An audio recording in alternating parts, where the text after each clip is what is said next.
To begin writing your educational philosophy paper, scroll down to the introduction page until you find Educational Philosophy Belief number 1. Go ahead and click on that.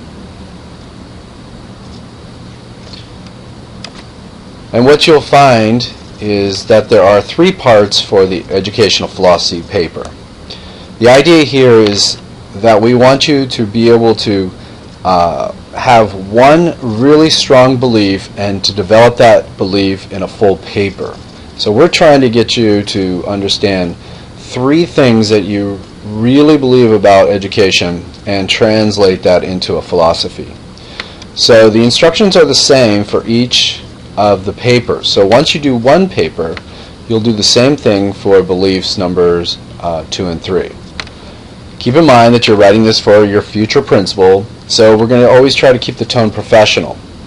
Because it's a philosophy paper, it's okay to use the I pronoun throughout the paper, but we want to try to keep the language and the tone as if at the level of your principal.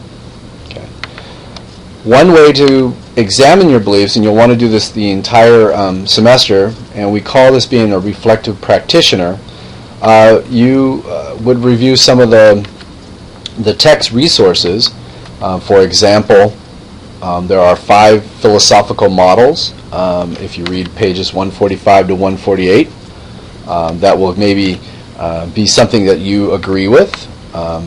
You can also read pages 205 to 208 about how to define your personal philosophy of education.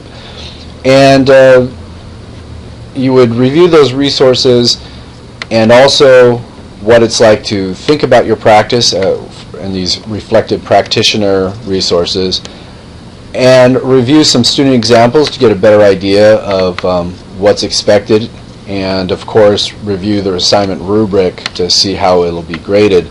But here, if you look at the student examples 1, 2, and 3, you'll see somebody chose and believed that if I model good values in my classroom, then their purpose of education is fulfilled.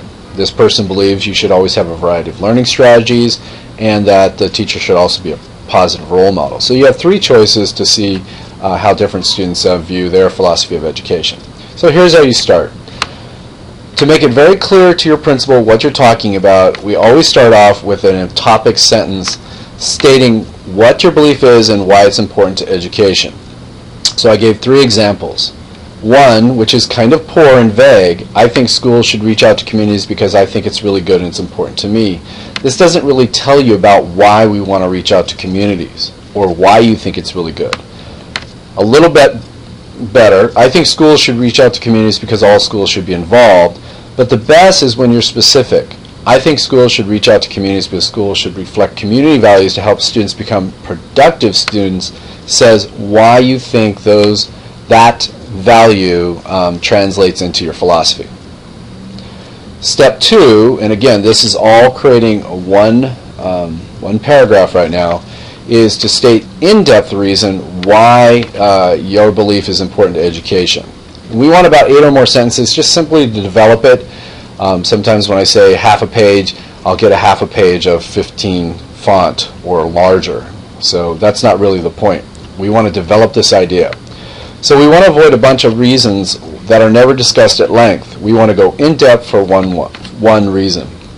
So this person here starts off fine, but it also then goes off topic of talking about parents, talking about behavioral problems, and then not really supporting their original thought.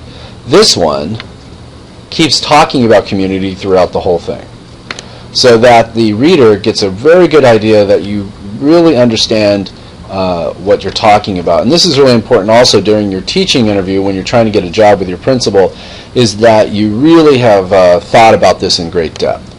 Then finally, this would be the second paragraph. So steps 1 and 2 is combined into one paragraph. Step 3 is a second paragraph, which is your philosophy in an actual specific lesson in your classroom. We want a specific lesson, so you can borrow this from other classes, simply because it will illustrate that belief in a concrete way. I've been on a lot of teaching interviews in which the interviewee talks about what it's going to look like in their classroom in a very vague way, which doesn't give me a clear picture. I can't picture their lesson, so that somebody who can do that, I can get a better feel for what they'll be like in a teacher. So, for example, a poor one is when somebody talks about they're just going to do a project, and that their project's going to be some researching, they're going to write a paper. It doesn't really talk about what they're actually doing. So a better one is real specific. This person says their project is going to be called My Community. And then they're going to specifically describe every step that that student's going to be and do, so that at the end, the reader can have a very clear idea, picture it in their head of what it looks like in your classroom. And I guarantee you that'll make you much stronger in a teaching interview and put you ahead of the other candidates. The last step is when you're finished writing all three of these belief papers, you're going to put them all together in your final educational philosophy paper. So you'll want to be doing this throughout the semester so that you'll be exploring those topics. And that's it. Please always feel free to email me with any questions that you might have.